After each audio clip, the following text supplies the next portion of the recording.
ভূতের খুপড়ি আর পাঁচ পাণ্ডব পাগল। অনেকদিন আগের কথা। পাহাড় জঙ্গলে ঘেরা এক ছোট্ট গ্রাম, নাম ঘোড়ামারা।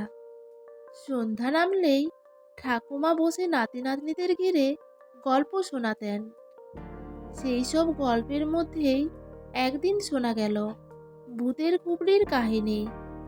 গ্রামের পেছনে এক পুরনো বাগান বাড়ি, যেখানে নাকি থাকে গদাই ভূত। সবাই ভয় পায়, কিন্তু পাঁচজন দুষ্টু সাহসী ছেলে, যাদের সবাই মিলে বলে পাঁচ পাণ্ডব পাগল, তারা ঠিক করে রহস্য উদ্ঘাটন করবে। হাই বন্ধুরা, আমি রিম্পা। আমার ইউটিউব চ্যানেল জাস্ট ওয়াচ রিম্পাতে সবাইকে স্বাগত জানিয়ে আজকে চলে এসেছি নতুন একটা গল্প নিয়ে। তো বন্ধুরা, আশা করি আজকের গল্পটা তোমাদের ভালো লাগবে। তো আসুন পুরো গল্পটি শুরু করি। অনেক দূরে পাহাড় আর বনের মাঝখানে ছিল একটা গ্রাম, নাম ঘোড়ামারা। এই গ্রামে পাঁচজন অদ্ভুত ছেলে থাকতো। তারা ছিল বয়সে সবচেয়ে ছোট, কিন্তু মাথায় সবচেয়ে পাকা। গলায় সবসময় লাল গামছা, বোকা বোকা চেহারা, কিন্তু ভয় একেবারেই নেই। রাতে জেগে থাকে, দিনে ঘুমায়, সবসময় চুন খায়। দাঁতগুলো সাদা চকচকে, বড্ড চিৎকার করে। ছোট ছেলেদের ভয় দেখিয়ে আনন্দ পায়। ওদের সবাই মিলে ডাকা হতো পাঁচ পাণ্ডব পাগল। ঘোড়ামারা ঠিক পেছনে ছিল একটা পুরনো বাগান বাড়ি, নাম ভূতের খুপড়ি। কেউ সেই বাড়ির দিকে তাকায় না। রাত নামলেই কুকুর ঘেউ ঘেউ করে, বাতাসে চুল উড়তে থাকে, আর মাঝে মাঝে শোনা যায় হো হো হো, আমার কদম ফুল কে ছিঁড়ল। এক বিকেলবেলা ঠাকুমা পাটিতে বসে চা খাচ্ছেন। হঠাৎ বুড়ো এসে বললেন, ঠাকুমা, ভূতের খুপড়িতে ভূত আছে নাকি? ঠাকুমা বললেন, ওই যে পাঁচজনে মুখে কালি মেখে আসবে, তা বোঝা যাবে। সবাই হেসে উঠল। গামছা বলে, ভূত আবার থাকবে নাকি? কবে দেখেছ? ঠাকুমা চোখ পাকিয়ে বললেন, যে খেলে কদম ফুল, তাকে খায় গদাই ভূত, কামড়ে ধরে, ঘাড়ে ঝোলে, তারপর বলে আর খাবো দুধ। সবাই চুপ।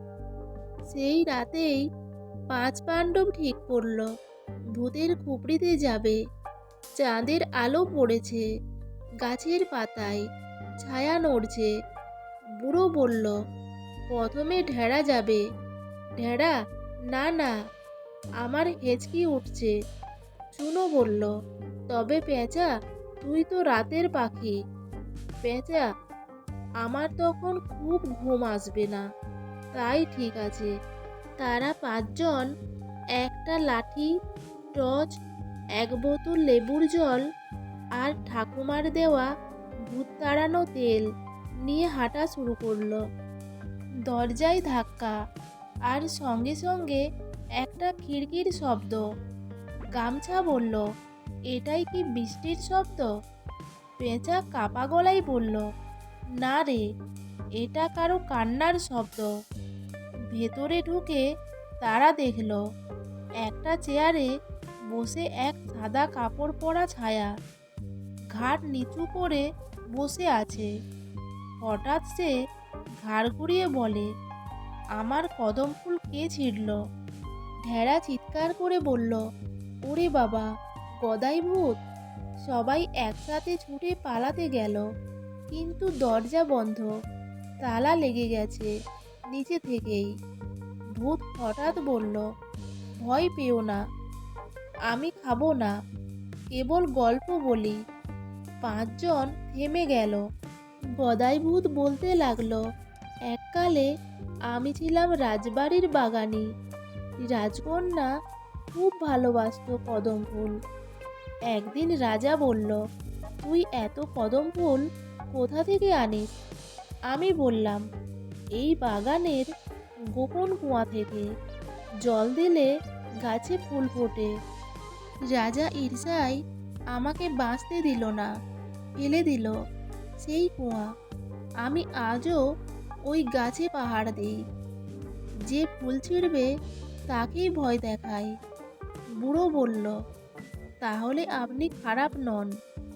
ভূত বলল, না, আমি চাই কেউ এই বাগানটা আবার জীবিত করুক, পাখি গান গাক, ফুল ফুটুক, কিন্তু সবাই আমাকে ভয় পায়।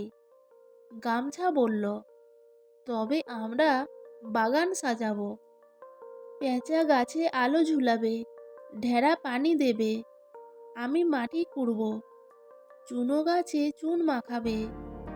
গদাই ভূত হেসে বলল, তোমরা সত্যিকারের সাহসী, তোমাদের আমি একটা গুপ্তধনের ঠিকানা দেব। গদাই ভূত 5 জনকে নিয়ে গেল বাগান বাড়ির নিচের একটা কুটিরেতে। সেখানে ছিল এক বড় বাস্ক, তাতে পুরনো সোনার মোহর, রত্ন পুরাতন শিরোপা, আর এক রোল কাগজ। কাগজ খুলে দেখা গেল ঘোড়ামারা রাজ্য পুনরুদ্ধার পরিকল্পনা। সেই অর্থ দিয়ে 5 পাণ্ডব গ্রামে স্কুল বানালো, শিশুদের জন্য খেলার মাঠ, একটা গ্রন্থাগার, আর রাতে ভূতের খুপড়ি সাজিয়ে বানালো ভূতের থিম পার্ক। তাতে গদাই ভূতের কাহিনী শোনা যেত প্রতিদিন সন্ধ্যায়। একদিন সন্ধ্যায় ঠাকুমা বললেন, ভূত কখনো ভয় দেখায় না, সে কেবল গল্প বলে। যারা শোনে তারা ভয়কে জিতে নেয়, আর যারা পালায় তারা নিজেই ভূতের রূপ পায়। সেদিন থেকে বাচ্চারা সব সাহসী হয়ে উঠল, কেউ আর ভূতের নাম শুনে কাঁদে না। বন্ধুরা, গল্পটি কেমন লাগলো? গল্পটি যদি ভালো লেগে থাকে তাহলে একটা লাইক আর একটা কমেন্ট করবেন। আর যদি আমার চ্যানেলে নতুন হয়ে থাকেন তো চ্যানেলটি সাবস্ক্রাইব করে পাশে থাকবেন। গল্পটি শেষ পর্যন্ত শোনার জন্য অসংখ্য ধন্যবাদ।